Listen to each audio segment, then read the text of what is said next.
The entrepreneurial shit test, or the real estate agent shit test, is how much shit are you willing to eat before you cave in? How much shit are you willing to do before you give in? And I want to share something with you. My first year of real estate, awesome. Right? I'm not going to lie. It was great. But here's what you don't know. I actually lived in a short sale. One of my clients was going through a divorce. I was going through a divorce. He said, hey, bro, you can stay in my house. It's fully furnished. Here's everything you need. Lived in his house while selling his home. I left that house, didn't even take a suitcase. I left with a garbage bag full of clothes, a couple of suits, underwear, whatever I could fit in 2 garbage bags. Here's how poor I was. I bought an air mattress, didn't even buy a bed for 1 full year. Had a rented couch, had a computer monitor as a TV, nicest building in town. Everybody says, man, you made so much money. You have no idea. I worked 24 hours a day, 7 days a week, any open houses, not just the ones of the neighborhood I wanted, all open houses. I never once said that there was a difference between a buyer and a seller. I took all business, big, small, close, far, and I had to ask myself, do I want to live a reasonable fucking life? Or do I want to live a life that's on my terms? I said to my buddy, I said, I love you, brother, but I wouldn't respect myself if I didn't give myself another chance, and another chance, another chance. And he goes, I knew you were going to say that. You're a good dude. I don't want to see you suffer. It's like, I love you, man. It's like, if you ever need anything, let me know. AKA, if you need to borrow money, let me know. But you can't borrow your way out of a bad situation. You got to earn your way out of a bad situation.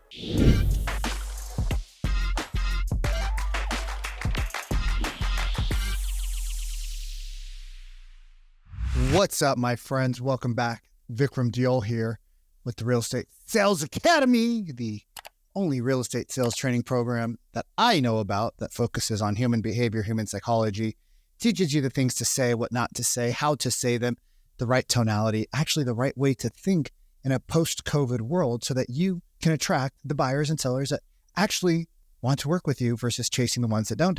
But before I get into today's episode, which you're going to really want to listen to because it's called as my good friend Bedros, Keuilian, who I paid $50,000 plus went to 2 projects with him, buried myself in a blue bag in the middle of a dirt field twice with him. He talks about the entrepreneurial shit test. So what is the entrepreneurial shit test? The entrepreneurial shit test, or the real estate agent shit test, is how much shit are you willing to eat before you cave in? And I want to share something with you. My first year of real estate, awesome, right? I'm not going to lie. It was great. If you only look at the numbers, you'll say, wow, Vic fucking made it. I think we did $14 million my first year solo agent. Awesome. Good job. Woohoo, hoo, hoo. But here's what you don't know. I actually lived in a short sale. One of my clients was going through a divorce. I was going through a divorce. He said, hey, bro, you can stay in my house. It's fully furnished. There's a gym, right? I was like, really? There's a gym. Here's the garage opener. Here's everything you need. But I'm taking all the kitchenware and I'm taking the washer and dryer. But everything else is going to stay. He's like, so you got to figure out how to do your laundry and you got to figure out how to feed yourself. He's like, but you can live for free. There's linens. I'll keep a set of linens and towels. And I'm like, really? He's like, yeah, man, I've been in your situation, unfortunately, more than once, my 3rd divorce. And he worked for Microsoft. He was getting a job at Apple. And I lived in his house while selling his home. Crazy, right? God gives you lifelines. It's just, do you take them? Do you take them, right? I don't even remember how I met Mark. I don't even know how I met Mark, but I owe Mark a lot. So he says, by the way, you should get both sides of the sale. You should get the buyer and the seller. And you should try to get the bank to pay you $100,000. And I'm like, what? He's like, bro, I don't care. It's like, I bought this house for 1.2. We're selling it for 700,000 or 800,000. He's like, I want you to make money. You're a good kid. I was 30 years old. He said, you're a good kid, 29 years old. And I want you to make money. Still brings tears to my eyes, right? And I had an offer on the table where I was going to double end, but the buyer was such an a-hole. And I was getting 3% from the list side. And the buyer said, I will let you keep 1%. You guys, I was broke. I was still paying off my ex-wife's everything, paying off her car, paying off the house stuff, right? We were remodeling it. It wasn't finished. I was still paying off everything, right? Because that was the moral contract I made to her that I would take care of the household. And as long as we're still married, I was going to hold up my end of the bargain stick. And I told that client to kick rocks, that prospect, not my client. I told him to kick rocks. And he said, excuse me? You should go write it up with Redfin, but you're going to lose. He says, how are you going to lose? I said, because I get to pick the offer, a-hole. I said, so I'll let you win, right? Like, I will give you the golden goose, because that's what Mark told me. He said, bro, get both sides. Do whatever it takes. Bring me the offer that I can sign for you. He said, but don't get taken advantage of, because you don't deserve that. I was in tears that night thinking, okay, I can make an extra $8,000. I'm broke.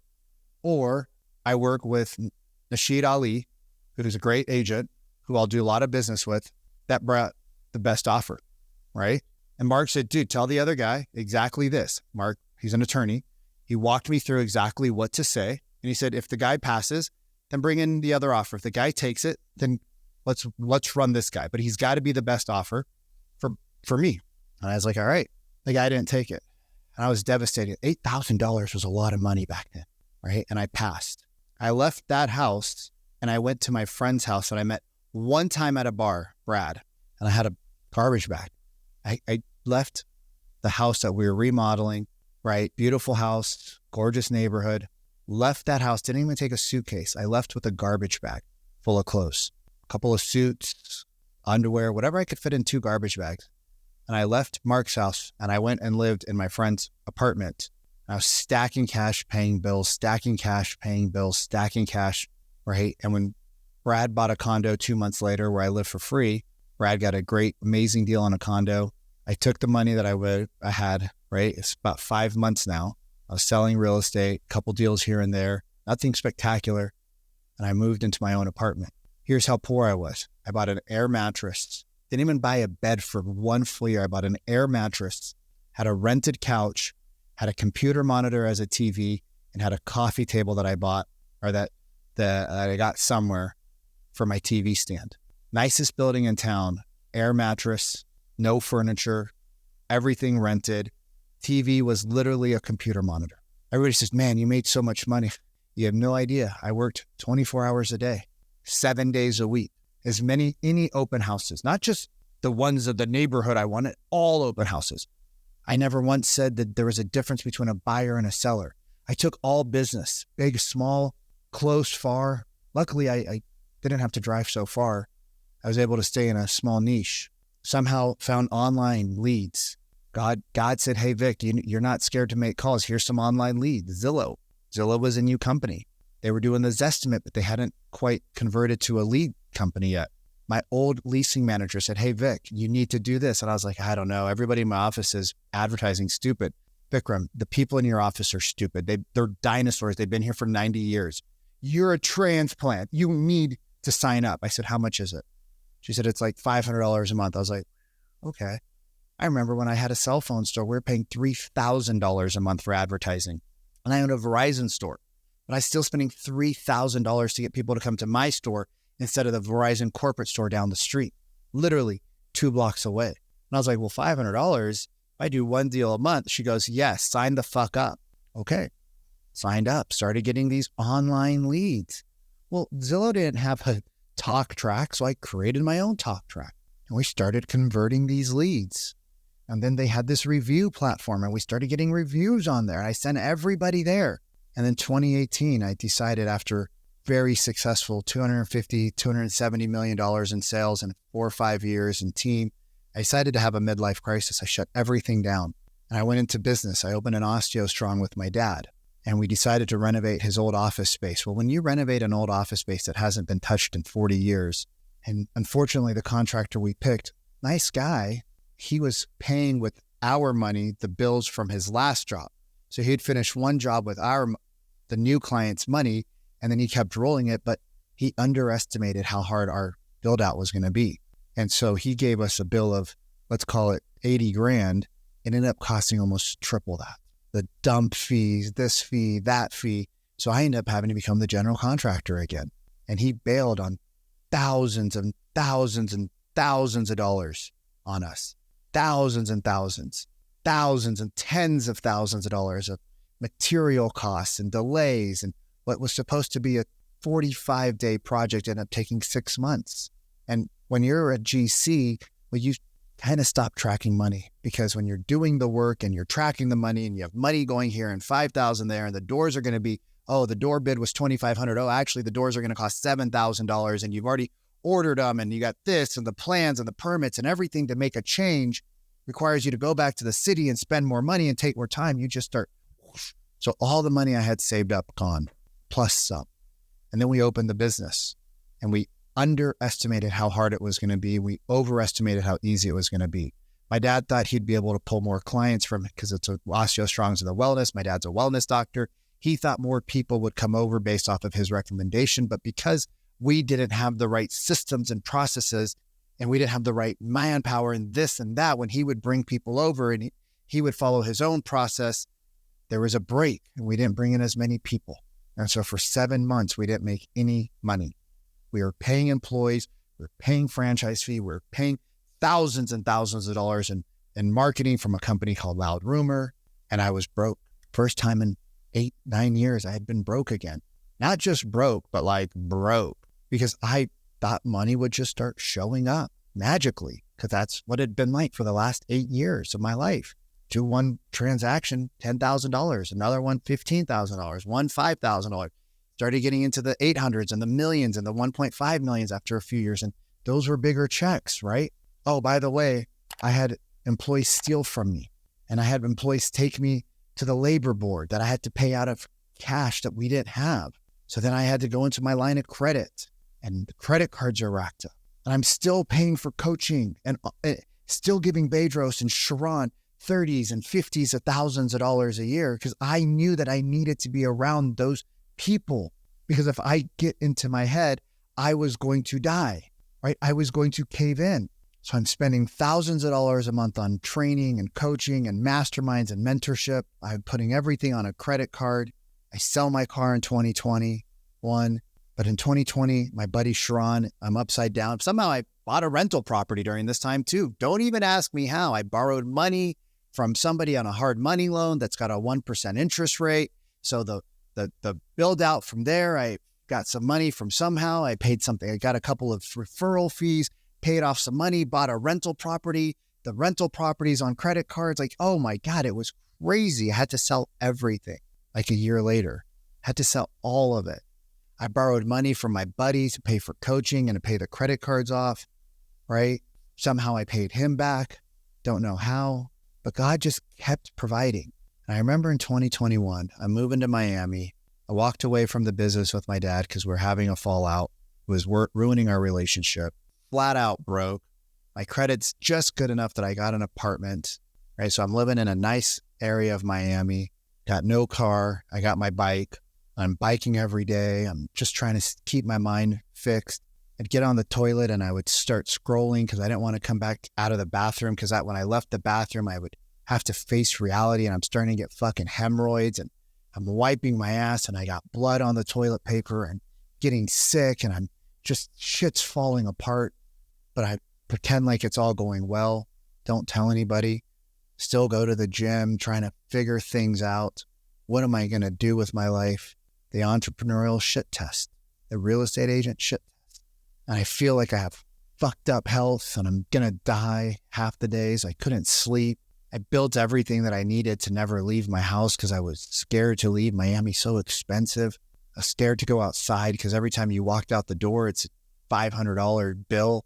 I'm depressed. I'm pretending like I'm living this great life. I'm alone, attracting the worst people into my life, the worst people in my life, and yet the best people in my life are showing up.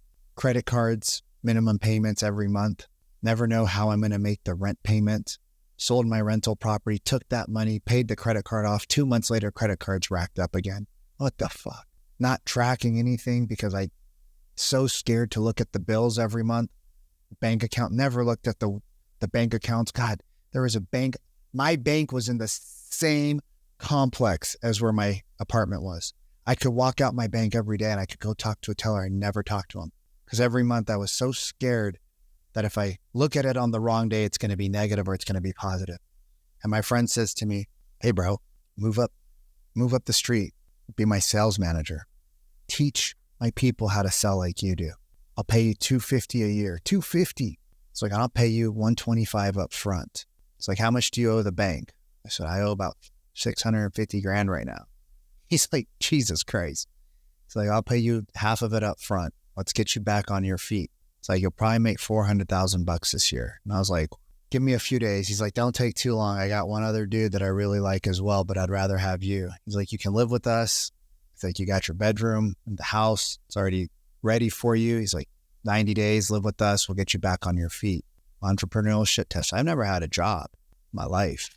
At 38, 39, 40, something like that, there was a $250,000 check guaranteed on the table. And I remember talking to a couple of mentors, Sharon, and I owed Sharon a lot of money at that point in my life. And I talked to my therapist. I said, what do you guys think? It's not a bad offer. It's reasonable. And I had to ask myself, do I want to live a reasonable fucking life? Or do I want to live a life that's on my terms? I said to my buddy, I said, I love you, brother, but I wouldn't respect myself if I didn't give myself another chance, another chance, another chance. And he goes, I knew you were going to say that. He's like, it's like, you're a good dude. I don't want to see you suffer. It's like, I love you, man. It's like, if you ever need anything, let me know. AKA, if you need to borrow money, let me know. But you can't borrow your way out of a bad situation. Can't borrow your way out of a bad, you got to earn your way out of a bad situation. 6, 7, 8, 500, I don't remember, $1,000 in debt, sell the rental, sell everything, sell the last bit of 401k, IRAs that I had since 17 years old. As a Cutco sales kid, I put money away and it grew to 20 grand, sold everything. Just can't right? You just can't get out of a bad situation unless you out earn it. We overestimate what we can do and we underestimate how long it's going to take. It took me a long time to get back on my feet. I'm still not fully out of the shit show forest, right? But we're making a lot of money. We're helping a lot of people. And it took a lot of time. It took a lot of effort. It took a lot of late nights. It took a lot of health problems. It took a toll, and it's hard. But when you have the right mentors in your life, when you have the right people, and you surround yourself, you don't give up. You might have to make some adjustments, but you don't give up. So I'm telling you this because it's not fair that you guys are vulnerable with me and I'm not vulnerable with you. There's times that are tough, but those times are what make us tough. Don't shy away from getting help. Don't shy away for getting off that island, feeling alone. Don't go sit on the toilet and scroll on your phone to space out of reality and get hemorrhoids and fucking ulcers and kidney stones and fucking pretend like it doesn't exist. It exists, and it's going to get worse unless you make it better. And it's okay that it's hard. You're built for tough.